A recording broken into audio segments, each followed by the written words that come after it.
The chair recognizes himself for 5 minutes of questions, and I'm going to go off my own script just based on some of your testimony today. Of course, we're talking about FEMA and codes and how they're used, and we were told with the creation of the 2018 pre-disaster mitigation program under FEMA that we were going to save taxpayers anywhere from $4 to $11 for every dollar invested. Now, that's been mentioned by folks on the dais here. Ms. Davis, you mentioned it as well.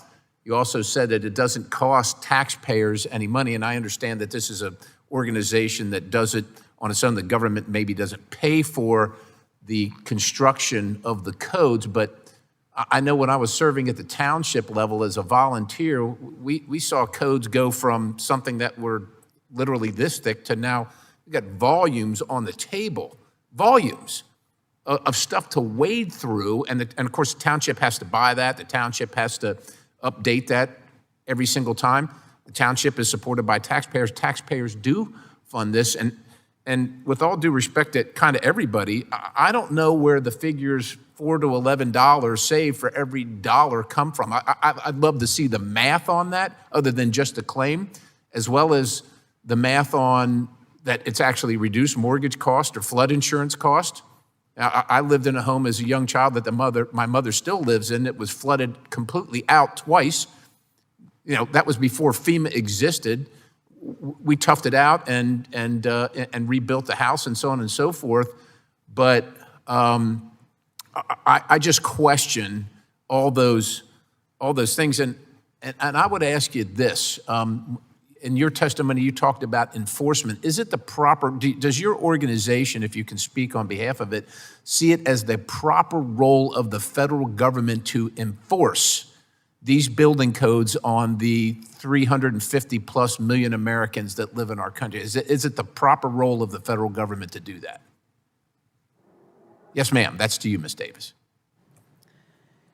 So I think the proper role of the federal government is to provide mitigation efforts to keep their citizens safe.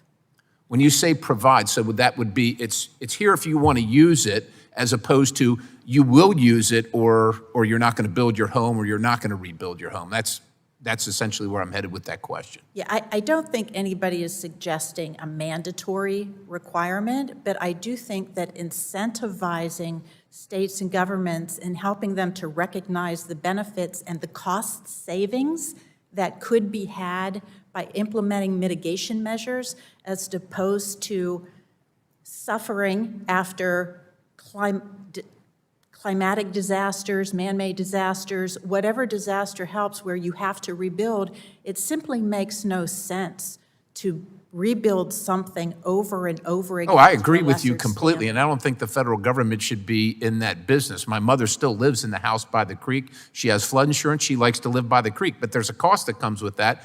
Every time, you know, if it floods, you got to live with that, and I don't think, and she doesn't think that that should be a cost burdened by or borne by every single American citizen who don't have access to the nice home with the view of the creek. Mr. Cranbull, I'm just curious, you know, these codes exist, and of course they get updated. Now, you're a master plumber. If a home is destroyed in Nevada due to some disaster, and FEMA comes in and says, here's the code that has to be enforced, let's say it has leaded joints on the sanitary line, and you're tearing that stuff out. Does anybody do leaded joints anymore? Do you need FEMA and the ICC to tell you to not put in leaded joints, or you're going to go get some PVC and some glue and redo that piping that way? How's that going to go? Can you turn your mic on, sir?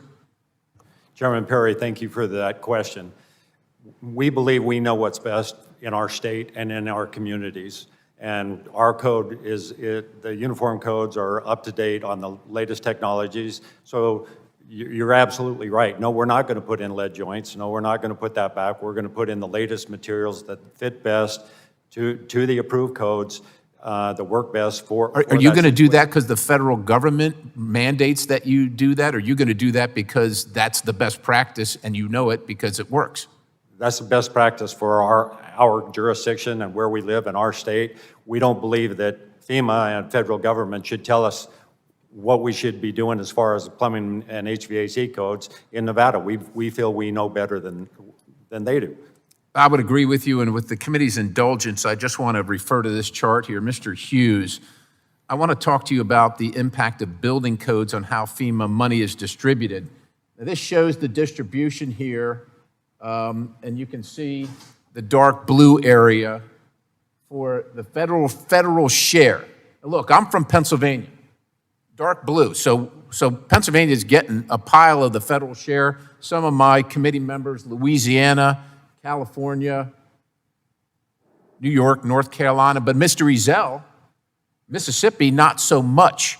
Now, if I look in the criteria for building code adoption enforcement, you get 5 points additional if you have a disaster, but to attain those points, you have to be up to date on the 2018 or 2021 ICC Council Code.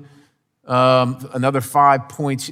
You get 5 points over and over again if you're up to date with the ICC, but you don't get it if not. Now, look, this is great for Pennsylvania, Louisiana, California, but the other states, I don't know if they're not as good at grant writing or what the deal is, but can you speak to how you feel the money is distributed, if you do know, based on these points awarded by FEMA, which I would contend not only incentivize, but also coerce municipalities to adopt these codes?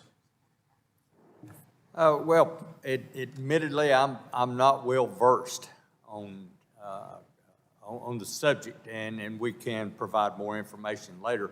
But there's no question that there's some diversity on how these funds are dispersed, and I guess I can address more specifically how it affects us in North Carolina. I agree with some of the other comments that things simply are not a one-size-fits-all, and we feel like it's very unfair that these funds are distributed based on that. Thank you, sir, and with that, I've extended my time. I yield to the ranking member of the subcommittee, Ms. Titus from Nevada.